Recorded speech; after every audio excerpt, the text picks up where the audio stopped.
मेरी दीदी तलाक लेकर हमारे साथ रह रही थीं।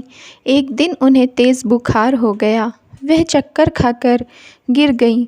हम उन्हें अस्पताल लेकर गए। डॉक्टर ने बताया कि दीदी गर्भवती हैं, जबकि 1 साल पहले ही उनका तलाक हो चुका था। मैं घबरा गया सच्चाई जानने के लिए। मैं आधी रात को चुपके से उसके कमरे में चला गया। वहाँ का नज़ारा देखकर मेरे होश उड़ गए, क्योंकि मेरी दीदी बिना कपड़ों के किसी। मेरा नाम महेश है। मेरी कहानी कुछ इस तरह है कि आज भी जब मैं वह दिन याद करता हूँ तो मुझे बहुत बुरा महसूस होता है। कैसे हम उन मुश्किल दिनों से गुजरे थे। करीब 10 साल पहले की बात है।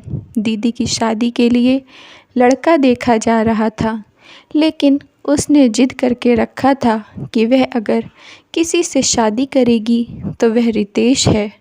उसके सिवाय किसी से शादी नहीं करूँगी। उसने मम्मी पापा से कहा कि अगर रितेश से मेरी शादी नहीं करवानी है तो बता दो, मैं ज़हर खाकर अपनी जान दे दूँगी। रितेश मेरी दीदी के कॉलेज में पढ़ता था। वह उसे बहुत प्यार करती थी। कॉलेज के बाद रितेश की जॉब लग गई। वह नौकरी करने लगा, जबकि मेरी दीदी घर पर बैठ गई। हम में से आज तक किसी ने भी रितेश को नहीं देखा था। हम उसके बारे में कुछ नहीं जानते थे।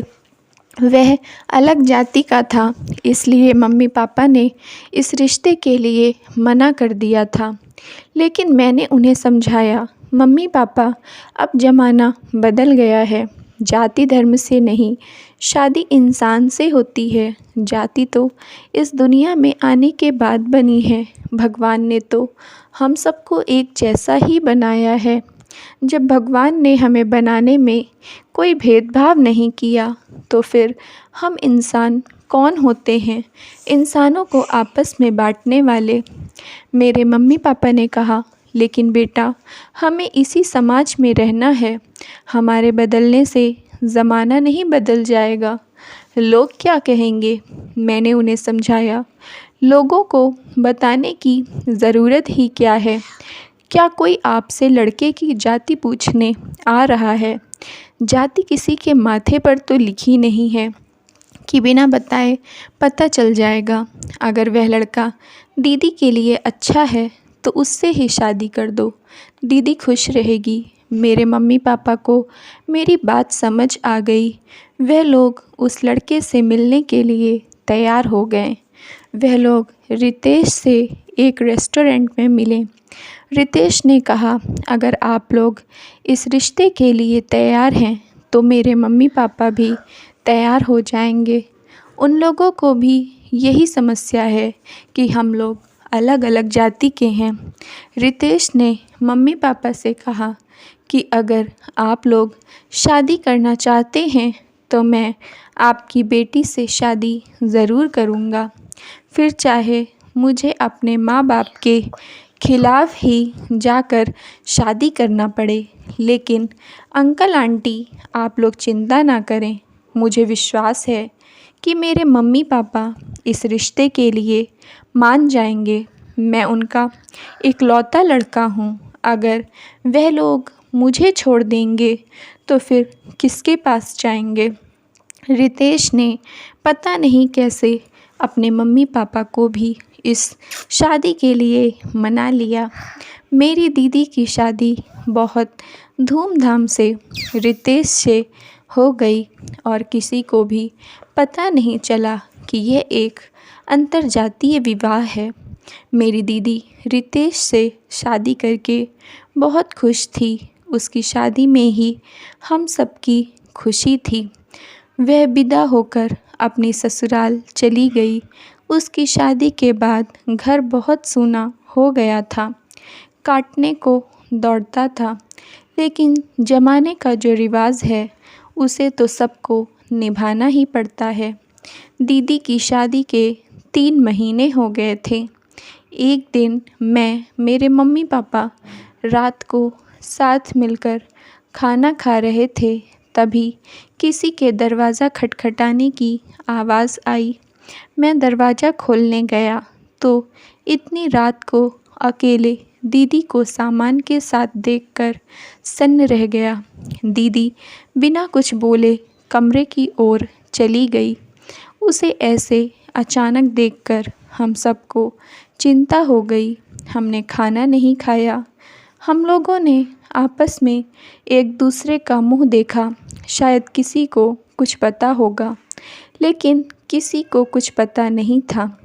हम सब दीदी के कमरे की ओर जाने लगे, लेकिन दरवाज़ा अंदर से बंद था। मम्मी ने कहा, अभी पता नहीं किस मूड में होगी, कल बात करते हैं। हम सब लोग अपने अपने कमरे में चले गए। सुबह दीदी काफ़ी देर तक कमरे के बाहर नहीं आई। हम सब ने सोचा सो रही होगी, इसलिए किसी ने कुछ नहीं कहा। मैं कॉलेज चला गया और पापा ऑफिस चले गए।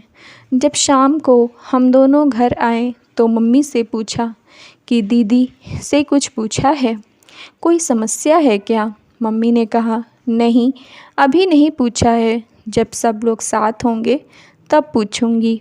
रात के खाने में सब लोग साथ बैठे थे। हम लोग डर भी रहे थे कि कहीं दीदी को हमारी बात बुरी न लग जाए।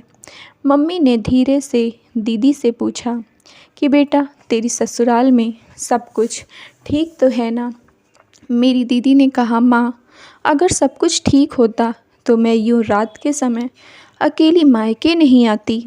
हम लोगों का दिल डर गया, क्योंकि हम सबको यकीन हो गया कि दीदी झगड़ा करके यहाँ आई है। जिस बात से हम लोग डर रहे थे वही हो गया। सुना था कि लव मैरिज शादियाँ टिकती नहीं हैं। आज अपनी आँखों से देख लिया था। मेरी दीदी ने हम सबसे कहा कि मेरा रितेश से तलाक हो गया। उससे शादी करके मैंने बहुत बड़ी गलती कर दिया है। अब मैं उस घर में कभी पाँव नहीं रखूँगी।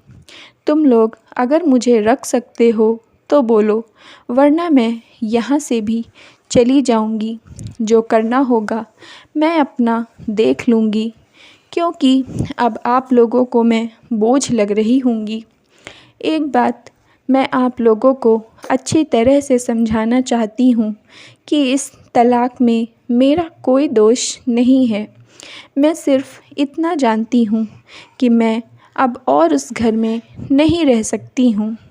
हम सबको दीदी की चिंता हो रही थी, उनका भविष्य क्या होगा।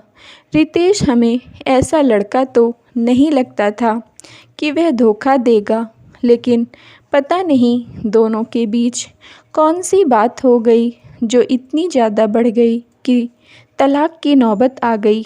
दीदी ने हमें साफ साफ कुछ नहीं बताया था, लेकिन लव मैरिज का अंजाम इतना बुरा होगा हमने कभी नहीं सोचा था। मेरे मम्मी पापा ने कहा, इसीलिए लव मैरिज नहीं करना चाहिए। सिर्फ 4 दिन की चांदनी होती है। अगर हमारी पसंद से शादी किया होता तो हम अपनी रिश्तेदारी में जानते परखते लड़के से रिश्ता करते। कम से कम यह दिन तो नहीं देखना पड़ता। मेरे मम्मी पापा अपने दिल की भड़ास निकाल रहे थे, लेकिन अब इन सब का कोई फ़ायदा नहीं था। मेरी दीदी की ज़िंदगी तो बर्बाद हो गई थी। कुछ महीने बीतने लगे तो मेरे मम्मी पापा ने दीदी की दूसरी शादी करवाने की कोशिश किया, लेकिन दीदी ने कहा, मैं एक शादी से धोखा खा चुकी हूँ, अब दूसरी शादी करने की हिम्मत नहीं है। मेरी दीदी का आगे क्या होगा, हम सब यही सोच सोच कर दुखी थे। मेरी दीदी के 2 दिन से बुखार आ रहा था। वह कमज़ोर हो रही थी, ज़्यादा चल फिर नहीं पा रही थी, थकान रहती थी। वह मम्मी के पास किचन में उनकी मदद करने जा रही थीं, तभी उन्हें चक्कर आ गया और वह गिर गईं। हम सब घबरा गए और उन्हें डॉक्टर के पास ले गए। डॉक्टर ने दीदी के बारे में हमें कुछ ऐसा बताया जिससे कि हमारे होश ही उड़ गए। वह कहने लगे कि दीदी प्रेग्नेंट हैं, उसके अंदर कमज़ोरी है, उसकी खिलाई पिलाई पर ध्यान दो। यह सुनकर तो हम सब परेशान हो गए कि यह सब क्या हो गया, दीदी पेट से कैसे हो सकती हैं, क्योंकि 1 साल पहले ही उसका तलाक हो चुका है और तब से वह हमारे साथ रह रही हैं। आखिर यह बच्चा किसका है? मेरी दीदी कहाँ जाकर अपना मुंह काला करवा रही हैं। जब दीदी की छुट्टी हो गई तो हम सब घर वापस आ गए। हम में से किसी ने भी उसके बच्चे के बारे में कोई सवाल नहीं किया। मैं यही सोच रहा था कि लगता है यह किसी गलत संगत में फंस गई है, इसीलिए अपने पति को छोड़ दिया और माँ भी बन गई। मुझे और मेरे मम्मी पापा को लगने लगा था कि दीदी के तलाक में रितेश का कोई दोष नहीं है, सब किया धरा दीदी का ही है। मेरे मम्मी पापा उसे दिल ही दिल में नफ़रत करने लगे थे। मुझे भी उसके ऊपर बहुत गुस्सा आता था। क्यों वह हर बार हमें शर्मिंदा कर देती है? अपने पापों की सज़ा कितनी बार हमें देगी? पहले समाज की नज़रों से छिपाकर लव मैरिज किया, फिर उस लड़के से तलाक ले लिया और अभी भी पेट नहीं भरा तो इतना बड़ा कलंक लगा दिया। पता नहीं किसका पाप अपने पेट में लिए घूम रही है। मेरी दीदी घर के बाहर तो कहीं नहीं जाती थी, तो क्या वह घर पर रहकर ही कोई खेल खेल रही थी? जैसे जैसे उसका पेट निकल रहा था वैसे वैसे हमारी चिंता बढ़ रही थी। अब तो बस मैं उसके होने वाले बच्चे के बाप का पता लगाना चाहता था, लेकिन कैसे यह समझ नहीं आ रहा था। एक बार आधी रात में मेरी नींद खुली तो दीदी के कमरे से किसी मर्द की आवाज़ आ रही थी, लेकिन कुछ साफ समझ नहीं आ रहा था। मैं अपने कमरे में चला गया। मेरे दिमाग में एक प्लान आया। मैं दूसरे दिन अपनी माँ से बोला कि मैं अपने दोस्त की शादी में जा रहा हूँ, लेकिन मैं दोस्त की शादी में नहीं गया। शाम को मौका देखकर मैं दीदी के कमरे में छुप गया। इसके बाद रात हो गई, मैं वहीं छुपा रहा। रात को खाना खाने के बाद दीदी कमरे में आई और अंदर से दरवाज़ा बंद कर लिया। दीदी के कमरे की खिड़की घर के पीछे वाली सड़क पर खुलती थी। मेरी दीदी ने धीरे से वह खिड़की खोल दिया। थोड़ी देर बाद वहाँ से एक लड़का अंदर आया। उसे देखकर तो मैं हैरान रह गया, क्योंकि वह कोई और नहीं बल्कि मेरी दीदी का पति रितेश था। उसे देखकर मैं बाहर आ गया। मैंने कहा, दीदी यह सब क्या चल रहा है? दीदी ने कहा, महेश आज जब तुमने सब कुछ अपनी आँखों से ही देख लिया है तो मम्मी पापा को भी बुला लो, मैं सारी सच्चाई बताती हूँ। मैंने मम्मी पापा को भी बुला लिया। दीदी ने कहा, शादी के बाद जब मैं अपनी ससुराल गई तो मेरे सास ससुर मुझे रितेश के जाने के बाद बहुत परेशान करते थे। वह लोग यह शादी नहीं करवाना चाहते थे, लेकिन रितेश उनके इकलौते लड़के हैं, इसलिए मजबूरी में शादी करवाया था। वह मुझे घर से भगाना चाहते थे। वह लोग मेरे खिलाफ़ रितेश के भी कान भरते थे। रितेश मुझे बहुत प्यार करते थे, लेकिन सच यह था कि ना रितेश मुझे छोड़ना चाहते थे और ना ही अपने माँ बाप को छोड़ना चाहते थे। इसलिए हमने तलाक का नाटक किया, क्योंकि तलाक के बाद मेरे सास ससुर को मेरी अहमियत ज़रूर पता चल जाएगी। इसलिए मैं रितेश को चुपचाप बुला लिया करती थी। मेरी कोख में रितेश का ही बच्चा पल रहा है। मेरे पापा ने कहा, लेकिन बेटी तू एक बार हमें तो इस नाटक के बारे में बता सकती थी। हमने पता नहीं तुम्हारे बारे में कितना गलत सोचा है। दीदी ने कहा, पापा, अगर मैं आप लोगों को बता देती तो यह बात कहीं ना कहीं से उड़कर मेरे सास ससुर के पास पहुंच जाती, इसलिए मैंने सबसे छिपाया। दीदी ने जो भी किया था अपने परिवार को बचाने के लिए किया था। रितेश ने बताया कि हमारी कोशिश कामयाब हो गई है। मेरे मम्मी पापा तुम्हें दिल से अपनाना चाहते हैं। यह सब सुनकर तो हमें बहुत अच्छा लगा। सब लोग साथ में खुश रहें, इससे अच्छा क्या है। Thank you friends. अगर आप लोगों को स्टोरी पसंद आई हो तो प्लीज़ लाइक कर दीजिए और चैनल को सब्सक्राइब कर लीजिए।